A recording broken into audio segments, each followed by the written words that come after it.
Bonjour. Salut. Bienvenue dans cette nouvelle vidéo, très spéciale comme d'habitude. Parce que aujourd'hui, vous avez participé à la vidéo en nous envoyant vos petites anecdotes. Juste pour que vous sachiez, moi je ne suis pas au courant des anecdotes que vous avez envoyées. C'est anonyme et ça restera anonyme, il n'y a vraiment que Justine qui a eu les noms. Donc voilà, ça va être marrant parce que du coup on aura vraiment des réactions spontanées. Du coup on va pas perdre de temps, on va directement commencer avec la première anecdote. J'ai un pote, il est venu chez moi une après-midi pour se capter, pris d'envie d'aller faire la grosse commission. Il y va et revient me voir en me disant « Jus, j'ai un problème ». Je lui réponds « Quel problème ?» Il me dit « J'ai bouché tes toilettes ». Pris de fou rire, je lui sors « Bah tu vas voir ma mère et lui dire ». Il y est allé tout gêné, il sort à ma mère « Excusez-moi, j'ai un problème, j'ai bouché vos toilettes ». Ma mère qui lui répond « Oh t'inquiète pas, je vais régler ça ».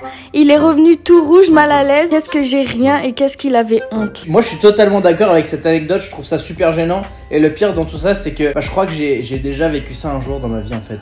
Alors pas exactement pareil, mais moi j'ai le souvenir d'un jour d'avoir bouché les chiottes. Et c'est vraiment dégueu ce que je vais dire, hein, mais j'ai dû aller chercher à la main en fait pour tu me dégoûtes. C'était bouché, il n'y avait pas le choix, fallait vider. Bah du coup je me suis équipé quand même, hein. J'ai pris les sacs poubelles. Bon bah quand même. Mais je crois que t'es allé, non mais j'ai comme quand tu ramasses les crottes de ton chien quoi. Du coup j'ai mis mon sac et c'était affreux. Donc en vrai je compatis avec toi. Moi à 15 piges, 14 piges, j'aurais rien dit. Déjà quand tu vois que déjà il y en a qui sont gênés d'aller juste aux toilettes en fait. Vraiment. Chez les autres. J'imagine pas si en plus tu bouches les chiottes. Tu bouches les chiottes. Oh, quelle horreur. Ok. Donc écoute. Voilà. Force à toi. Deuxième anecdote. Une fois j'étais dans un camping avec ma famille en Corse, c'était l'été de mes 16 ans. J'étais sorti avec mon frère dans le camping pour voir un peu les gens qu'il y avait. Je rencontre une famille qui venait du Luxembourg. Je laisse mon frère et je commence à sympathiser avec la famille et je me lie d'amitié avec le frère et parle avec une de ses sœurs qui avait le même âge que moi. On décide de partir dormir et avec la fille de se rejoindre le lendemain. Le jour suivant, on se rejoint, on commence à parler et elle commence à me montrer qu'elle voulait un peu plus. Elle s'approche de moi, elle sourit, me parle et me touche. Ensuite, elle se lève et décide d'aller aux toilettes. Pendant ce temps, mon père m'appelle et il me dit de rentrer et d'aller prendre ma douche pour les rejoindre au restaurant du camping. Jusque-là, tout va bien. La fille revient après que j'ai raccroché à mon père et je lui dis que je dois aller prendre ma douche. Elle me dit du coup qu'elle aimerait se joindre à moi. Pour l'instant, il n'y a rien de gênant. Ça a l'air d'être une rencontre comme une autre qui devient de plus en plus piquante. Ça se dit ça ? Qui devient de plus en plus épicée.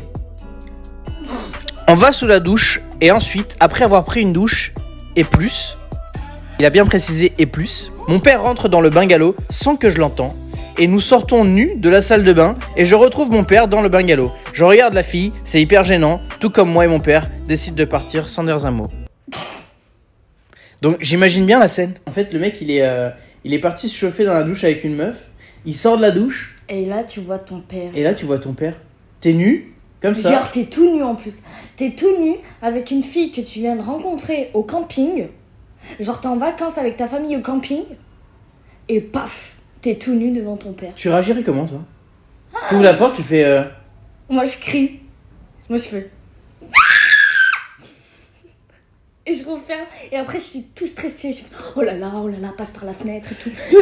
Moi je suis sûr toi tu t'enfermes et tu sors plus. Oh ouais. Je sortirai pas tant que vous êtes là. Après ça dépend des parents, il y a des parents qui sont très compréhensifs, qui vont peut-être même le prendre à la rigolade et se dire eh bah mon fils, eh bah c'est bien. Champion. Attends, ton père voit son fils. Bon c'est un garçon, ils ont vécu la même chose machin. Mais imagine mon père voit sa fille, genre son petit bébé, son petit... Ouais, c'est les parents de la fille finalement qui l'auraient peut-être mal pris, hein. Anecdote plutôt sympathique, anecdote épicée. On aime ça, on continue. On continue. Anecdote très court, mais très efficace. Très court et efficace, c'est ce qu'on kiffe. Sortir avec une fille de mon âge pendant quelques mois et après avoir fait l'acte, apprendre par son mari qu'elle était mariée. Ah ouais. T'as compris ? Ah genre, ouais, là, en fait, le mec, il est sorti avec une meuf pendant plusieurs mois. Et puis un jour, il a dû rencontrer son mari comme ça, qui a dû dire « Bonjour, enchanté, mari de Ghislaine. » On la joue ? Allez, vas-y. Bonjour, enchanté. Oui, je suis le mari de Ghislaine. Enchanté. Ah, y a un problème? Un souci? Un verre d'eau? Non, tout va bien? Non. Ah mais je vous présente ma femme, voilà. Enchanté. Ça fait 5 ans qu'on est mariés. Non voilà, donc du coup c'était pour illustrer un petit peu ce que cette personne a dû vivre. C'est vrai qu'on voit ça beaucoup dans les films, ce genre de scène. Puis finalement ça arrive vraiment. Donc faites attention faites attention aux personnes que vous fréquentez et assurez-vous de bien les connaître. T'es marié? Eh bien écoute, ça fait 5 ans que je suis marié à Ghislaine, justement. Je te présente ma femme. Moi j'aimerais bien voir après aussi, je pense que le malaise il est encore pire après. Tu vois, là c'est quand ça arrive, mais comment est-ce que tu l'abordes et comment tu l'abordes et comment est-ce que tu le gères, ce malaise, tu vois? Qu'est-ce que tu fais, genre? Est-ce que tu pars en courant? Est-ce que tu dis pardon? Est-ce que tu causes le drama sur le moment? Pardon, vous êtes mariés? Je pense pas. Eh bien écoutez, moi j'ai plein de choses à vous dire. T'imagines le mec qui fout la merde comme ça? Vous savez quoi? Dites-nous dans les commentaires ce que vous auriez fait à la place de ce mec. Du coup, on passe à la quatrième anecdote. J'étais en 5e dans un internat et à mon époque c'était dans des box genre 4 par chambre et par âge, sauf que moi j'étais dans un box de 3e. C'était pas cool pour moi car je me faisais chier et quand le soir à 22h c'était l'heure d'aller se coucher, j'attendais une petite heure ou deux et j'allais dans la box de ceux de mon âge, genre on fait des caps ou pas caps, et un soir c'était à mon tour. Alors, pour résumer, il était dans une chambre qui ne le correspondait pas. Il attendait 22h pour rejoindre ses potes et jouer au cap ou pas cap, du coup. Ses potes lui ont dit de prendre le savon qui était dans la salle de bain, et pas n'importe quel savon, c'est le savon qui était bien dur et qu'ils ont jeté par la fenêtre.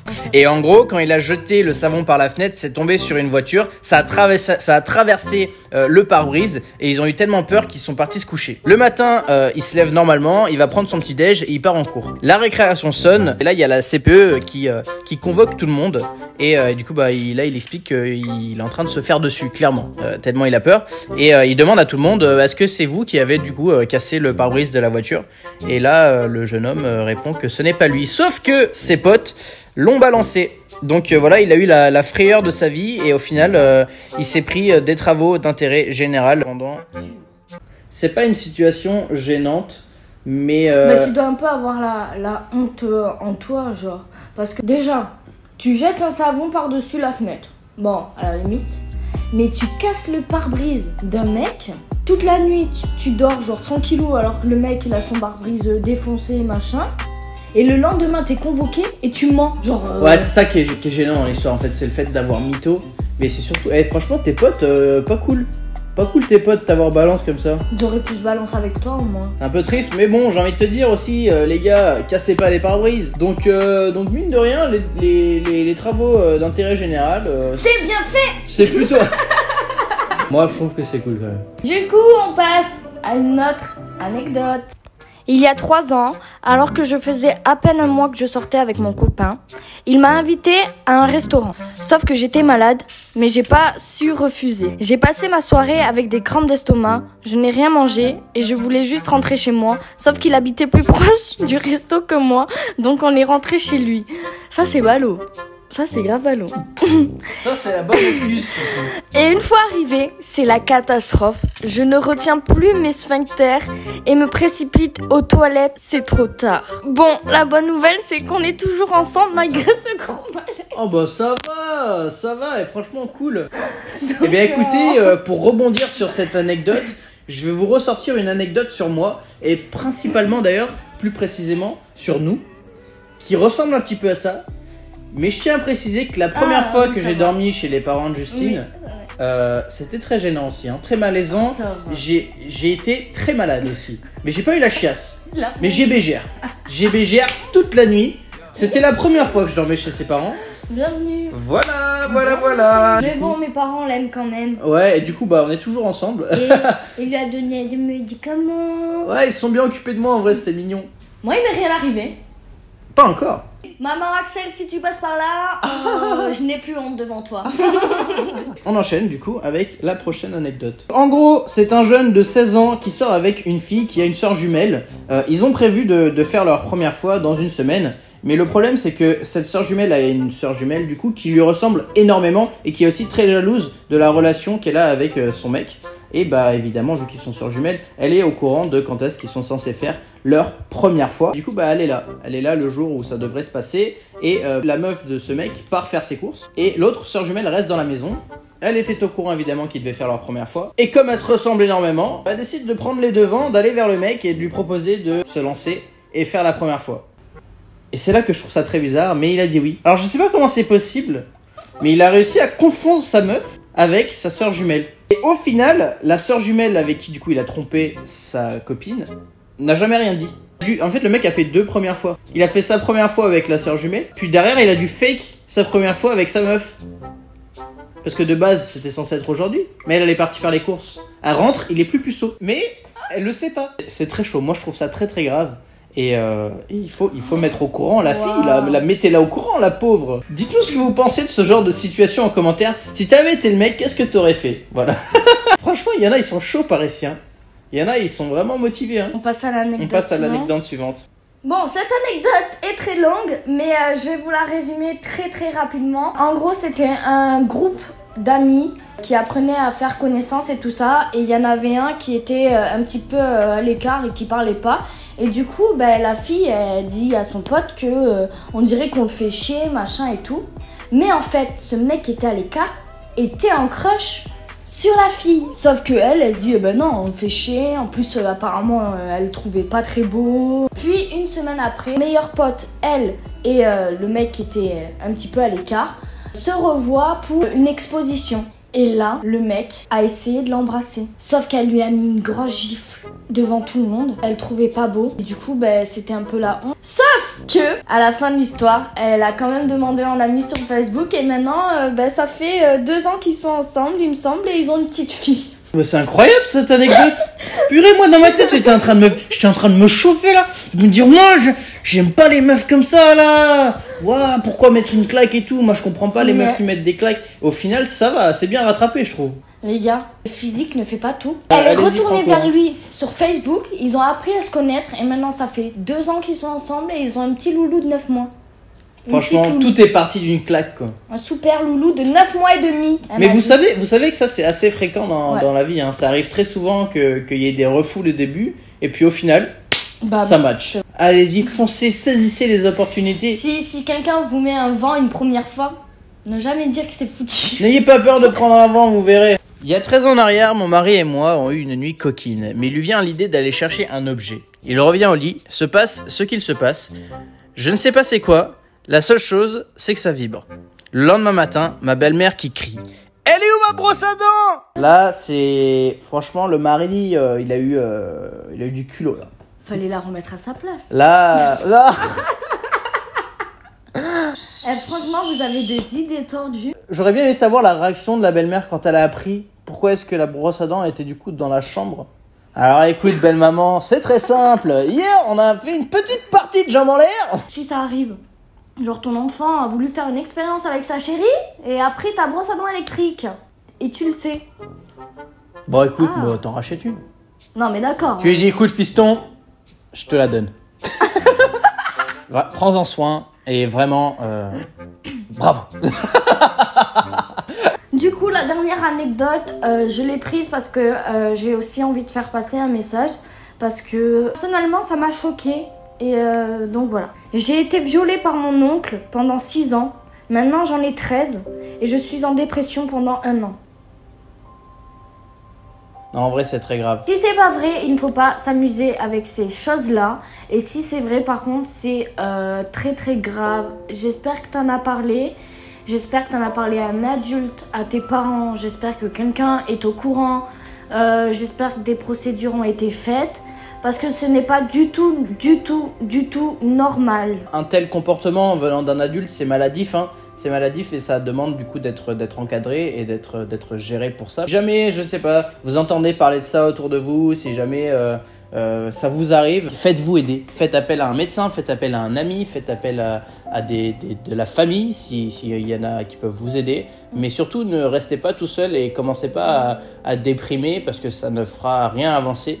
Et faites-vous vraiment, allez vraiment chercher de l'aide quoi. Au-delà du viol, il n'y a pas que ça qui existe, même si c'est hyper grave. Et je te jure que, je le répète, mais si c'est vrai, il faut vraiment en parler. J'ai reçu énormément de messages des enfants primaires ou de collège qui se font harceler. Et ça, j'aimerais aussi en parler parce que ça aussi, il faut en parler et il faut pas rester tout seul dans son coin. Il faut en parler à des adultes. Pas hésiter à se faire aider, les gars, vraiment. Ça vous coûte rien en soi et je pense pas qu'il y ait quelqu'un un jour qui vous dira non et qui essaiera pas de vous aider pour ce genre de situation. Ne vous sentez pas rabaissé parce que finalement, c'est pas quelque chose que vous pouvez contrôler. En soi, ce qui vous arrive, c'est souvent dépendant de votre entourage. Et c'est pas de votre faute s'il y a des gens qui sont tout simplement mal éduqués et irrespectueux autour de vous, en fait. Donc vous sentez pas vous rabaisser, c'est plutôt les personnes qui agissent comme ça qui sont ridicules et qui sont très basses et qui valent vraiment rien à côté de vous. Donc voilà, parlez-en, il y a vraiment pas de honte à parler de ça. Et il y a que comme ça qu'on pourra un jour peut-être vivre dans un monde meilleur d'ailleurs. C'était une belle fin de phrase ça. Franchement, belle fin de vidéo. Et on a tourné cette partie anecdote en petite morale de fin de vidéo pour un petit peu redonner de l'espoir et du courage à toutes les personnes qui traversent des moments difficiles comme ça. Exactement. Donc c'est cool. Moi j'aime bien faire passer des petits messages. Mais voilà, ne restez pas tout seul. Puis autant en profiter, j'ai envie de vous dire. Il y a des gens qui nous suivent, donc autant faire passer des beaux messages. Et puis voilà, à vous aussi de les transmettre. Et il n'y a rien de plus simple que partager la vidéo. Liker, commenter, voilà, c'est ce genre de choses qui font que les vidéos gagnent en visibilité. Et donc, plus de gens verront cette vidéo, plus de gens pourront être sensibilisés et aller parler. Donc voilà, c'était un plaisir de vous parler encore une fois aujourd'hui, de faire cette petite vidéo et de réagir à vos anecdotes. J'espère que cette vidéo vous aura plu. C'était drôle de couple. Pour vous divertir, ciao.